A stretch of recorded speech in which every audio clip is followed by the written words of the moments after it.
A king ruled a kingdom. He possessed vast wealth. He had numerous servants and slaves. His family was quite large.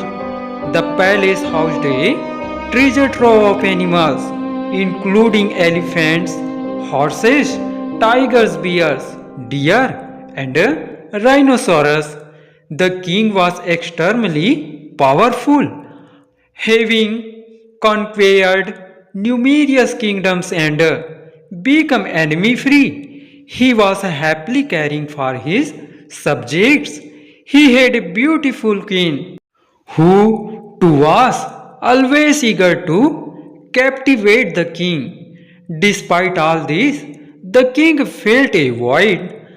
The reason was his only son, who was handsome, brave, and fearless, but lacked education and intelligence. The king would feel sad thinking about his son.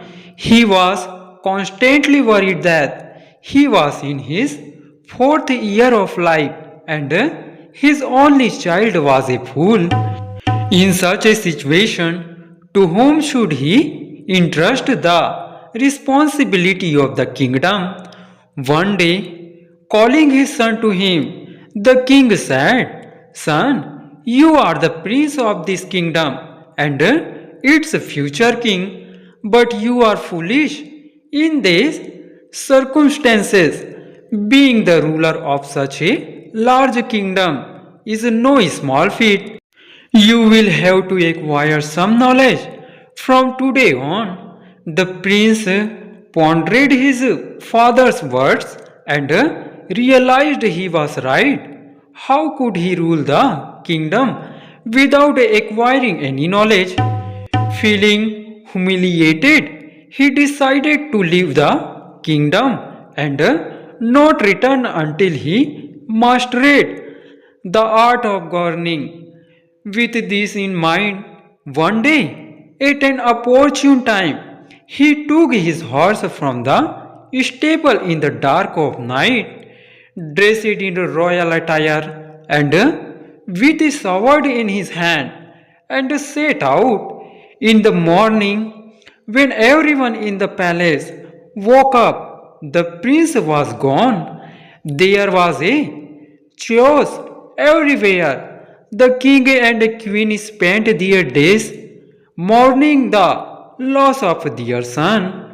Meanwhile, galloping on his horse, the prince reached another kingdom. Upon reaching there, he dismounted and with royal pomp proceeded straight to the court. Reaching the main gate, he asked the guard to convey the news to the king.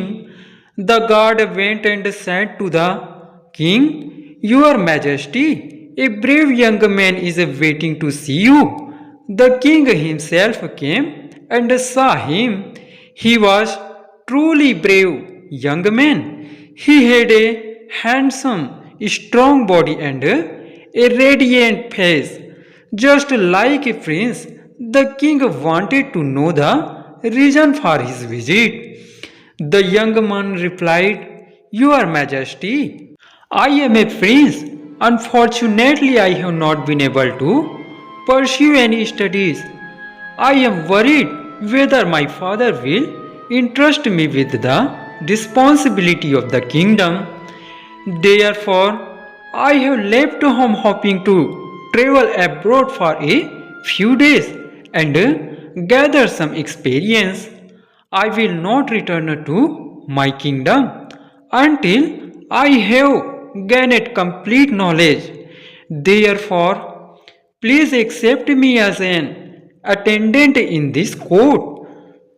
The wise king, impressed by the visiting prince's forthright manners and simple nature, appointed him as a doorman.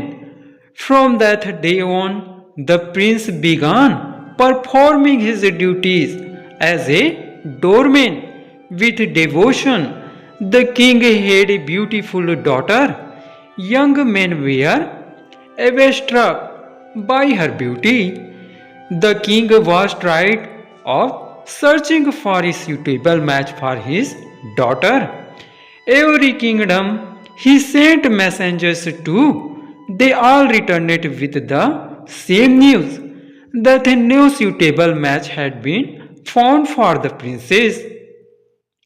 What could the king do? One day, the king decided to invite kings and princes to a swamvara for the princess. Ultimately, that's what happened. Invitations were sent to various kingdoms on a designated day. They would all gather, and the princess would choose one of them at the ripe age of 16 or 17. The princess felt unable to take care of herself. Her maids were always around to take care of her. Yet she yearned for a life partner. One day she suddenly spotted the foreign prince working as a doorman. She was attracted to him at first sight. She could sense the grandeur of a prince in his demeanor and manner. Enchanted by his handsome face and virility, the princess ordered her attendants to introduce him. Knowing what the princess was thinking, the attendants asked the doorman for his true identity. The prince gave them his true identity, wondering why they suddenly wanted to know his identity. The prince looked around and his eyes fell on the princess standing in the palace. Facing him, her complexion was like pure gold, her gentle smile on her round, moon-like face, so beautiful. The prince started at her without blinking. The princess also kept her gaze fixed on him. There was no conversation between them, just a silent meeting of their eyes. In that very moment, they were devoted to each other. From that moment, the prince and princess fell in love. The only worry on both their minds was how to find each other. The attendants went and told the princess the true identity of the gatekeeper, and the princess was overjoyed. She had fallen in love at first sight. Knowing he was a prince, her heart leaped with joy. From then on, whenever she was with her friends, she would only talk about him. Meanwhile, the prince too was burning with longing for the princess. He could not concentrate on anything, but she also feared that the king might fire him if he neglected his duties. He was indeed a prince of a kingdom, but here he was a gatekeeper. So why would the king give away his only daughter to a mere gatekeeper?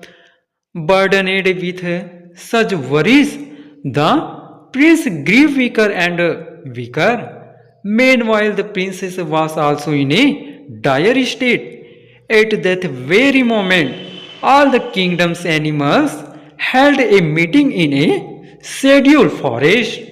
Tigers, bears, lions, rhinoceros, deer, sambar, rabbits, jackals, elephants, lynxes, wolves, and more were present. They all began to ponder over the king's birth of such a beautiful young woman, yet his inability to find a suitable groom.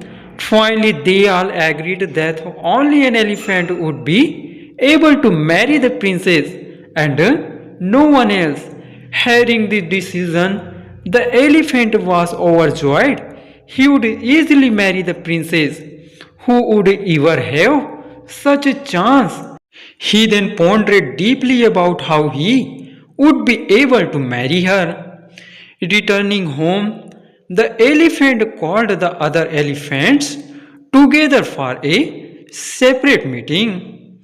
At that meeting, one elephant proposed a very wise solution. He said, "Brothers, every morning the princess comes with her friends to bath in the pond in the royal garden and returns to the palace before sunrise.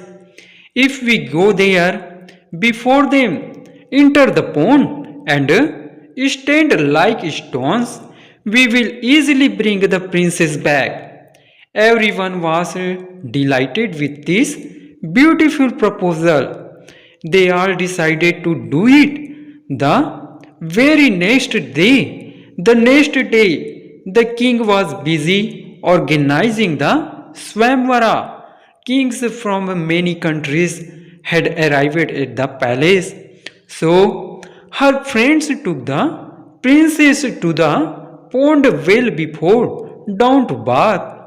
By then, all the elephants were standing in the water with their trunks up and their backs slightly out.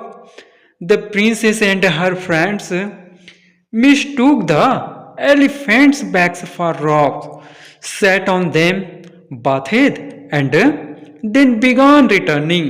Everyone had already left the pond, but the princess was a little late, rubbing her body with a pearl turban.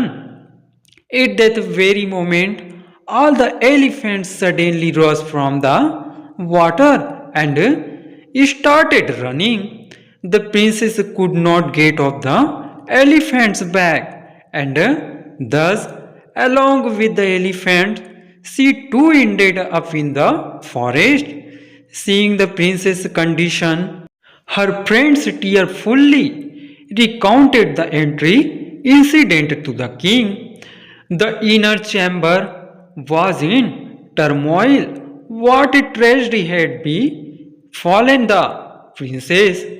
Everyone cried out in anguish as soon as Pact, I am the snake was calling out. I am the carriage of ghosts, and spirits sent shivers down his spine. Tucking a 12-foot sword into his waistband, the prince courageously advanced to protect the life of the princess he loved dearer to him than his own life. After walking a long distance, he saw a huge snake standing in his way. Whatever it was a prince. How could he be so easily frightened? Gathering courage, he said to the snake, I have killed and eaten so many large snakes. How could this mere snake frighten me? It's not even enough for a single bite. Hearing this, the snake started moving away slowly in fear. Seeing this, the prince took out a 12-foot long sword from his waist and raised it to kill the snake. Then the snake got scared and said, Brother, don't kill me. I have a game. Take it. If you recite a mantra and put it down, then water will be submerged for 12 courses all around. Twinkling that it might be needed, he took the gem from the snake, learned the mantra, and asked the snake about the princess. The snake told him about the elephants taking the princess through this route. After that, giving the snake a blow with the sword, the prince moved ahead. After walking a little further, he found an even denser forest. There was silence all around. He saw a huge tiger roaring in front of him. The prince's every hair trembled, but he gathered courage and moved forward without fear and said to the tiger, "Oh, I don't know how many such tigers have killed. Why should I be afraid of this teeny creature?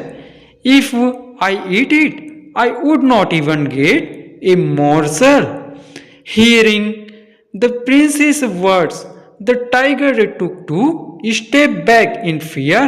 Seeing the prince taking out his sword, the tiger said, "Brother, don't kill me. What good will you get by killing me? I am giving you something priceless. Take it. If you take this and recite a mantra and place it down, a thorny bamboo forest will grow over an area 1 course wide and 1 course long." Saying this, the tiger told him the mantra and gave him a bamboo tube. The prince took the bamboo tube and asked about the princess. The tiger told him that a herd of elephants had taken the princess this way, thinking that if the tiger remained alive, it would not cause any hostility. The prince killed the tiger with a single blow of his sword and moved ahead. Walking a little further, he came across an even more rugged forest. The darkness of night stretched all around. His body shivered in the cold wind, stealing his mind. The prince continued onward when he encountered a demon standing in front of him, grinning with his teeth bared. The prince his hand on the hilt of his sword courteously advanced, saying to the demon, "Oh, I don't know how many such demons I have killed. What worth is this one? If I eat it, it would not even be worth a morsel." Hearing the prince's words, the demon became frightened. Pleadingly, the demon said, "Brother, don't kill me. I will give you a gem. Take it. It might be useful to you. If you recite a mantra and place it down, there will be nothing but fire for 12 meals." When the prince asked the demon about the princess, the demon replied, "Prince, this is the densest part of the forest. A little distance from here, you will find a huge banyan tree that has stood there. Its branches spread out for ages. It's straight like a huge umbrella. No human being enters the forest. All the elephants in the forest live in huts under that tree. The tree is so dense that it protects them from the sun, rain, and cold. The elephants graze during the day and sleep there at night. I saw them carrying away a divinely beautiful girl." After hearing this from the demon, the prince cleverly killed him and, with great caution, slowly approached the banyan tree. He saw that it was indeed a very safe place. There was no sign of any human being there. It was exactly as the demon had described. All the elephants had gone out to graze. The prince kept looking around. On a high place in the middle of the tree, a small bed had been made of straw and grass. The prince thought that this might be the prince's bed. Then he saw that there was a huge cave in the middle of the tree. Not just one, but 2 or 3 people could easily hide there. So after examining everything, the prince sat down in the cave with his sword in hand. He kept thinking to himself that if the elephants found out, he would be in danger. So he began to remember. One Durga played with the prince, devout prayers. One Durga asked him to ask for a boon. The prince told him that he would rescue the princess. One Durga giving him a safe passage said, even if he takes the princess away at midnight on the backs of the elephants, they will not find out. At that time, all the elephants will be in a trance. With this, Vanda Durga disappeared. The prince remained sitting in the hollow of the tree. Evening fell, then darkness began to fall. Elephants were coming in a huge herd. From inside the hollow of the tree, the prince saw the princess sitting on the back of a large elephant in the middle, and the other elephant surrounding her. The elephants placed the princess on a bed made under the tree and sat around the tree. Resting, the largest elephant lay down with its chin on the prince's head. All the elephants guarded the princess in this manner. Every day, the prince called to the princess from the hollow of the tree in a low voice so that the elephants would not hear him. The princess turned around and suddenly saw the prince, who laying with its trunk on his head. When the trunk lowers on its own, then you will know that the elephants have fallen asleep. The prince waited for the elephants to fall asleep. The princess, distraught, said to him, Prince, the elephants have brought me here. I have found myself in such a predicament. I don't know if I will live. Why have you come here? Go away. I may die, but you live. You will find many princes like me. Why should you give up your life for me? Hearing the prince's words, the prince's eyes welled up with tears. He said, I will surely rescue you from here, or I am willing to sacrifice my life. Without you, life in this body is useless. After confirming like this, they decided to escape at midnight. At exactly midnight, all the elephants fell asleep. The elephant lying with its trunk on the prince's head also fell asleep, and its trunk slowly slid down. The prince was not about to let this opportunity slip away. He immediately took the princess with him, crossed the elephants on his back, and emerged from under the banyan tree. Remembering Van Durga, he began returning the way he had come. The elephants were blinded by Van Durga's magic. When they had gone a considerable distance, the elephants came to their sense. They looked up and found the princess missing. They assumed that there were 4 footprints, meaning there must be 2 men, one a woman, and one a man. This meant a man had taken the princess. All the elephants started running, following the footprints. After a considerable distance, they spotted the 2. The elephants began to trumpet.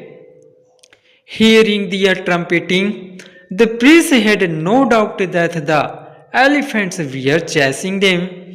So, as the elephants approached, he placed the gem the snake had given him and chanted a spell. Water filled the area immediately. The prince and princess began to move quickly.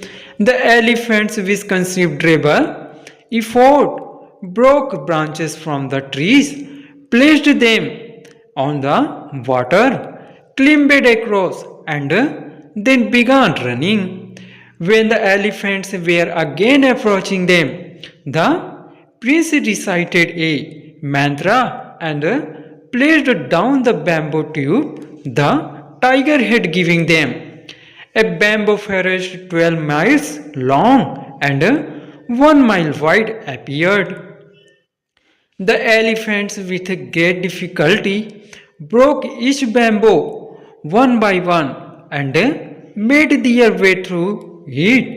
By the time they could cross the bamboo forest, the prince and princess had already gone far ahead. Then, when the prince saw that the elephants were not going to give up their pursuit and were approaching again, he recited a spell and placed the demon's gem down. Immediately, fire spit for 12 miles. The elephants were unable to move forward, terrified by the fire. They retreated back to their hideout. The prince, overjoyed, took the princess to the royal court. The gatekeepers were astonished by the prince's bravery. Instead of appointing him as a gatekeeper again, the king married his only daughter for him. Finally, the king left for his retirement, entrusting the kingdom to his daughter and son-in-law. The prince never returned to his kingdom, but instead became king and continued to rule his subjects happily.